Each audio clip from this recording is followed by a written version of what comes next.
मीर खाने लग गया नान खान चढ़ा आ गया बेटा जे ये जो घास गाई बना लेगा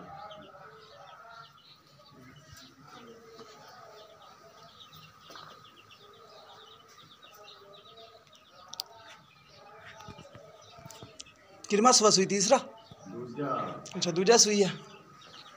दूजा वाला सुई है जी साहिवाल और वलैती क्रॉस है पीछे चोलस्तानी तो वलैती क्रॉस बच्ची है यह ताज़ा सुई है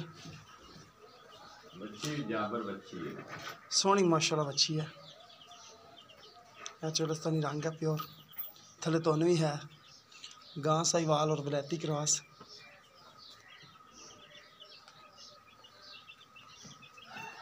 दुध किन्ना कर दी भला तकरीबन नहीं पहलन पहले 7 कुसे तो देंदी दी टाइम दा एवें ये भी ए जे भुख च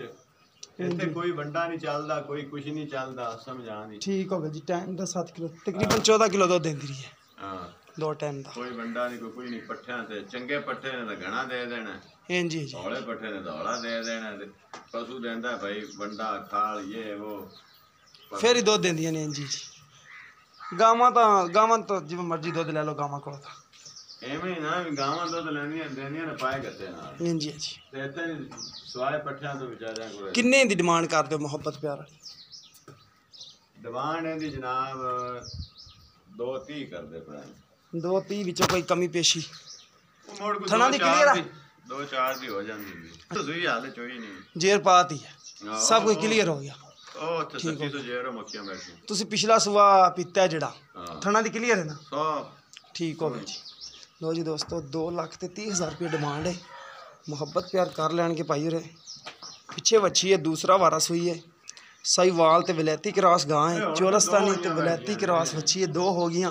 नहीं माशाल्लाह फिर भी फल तो फिर होंदा ही है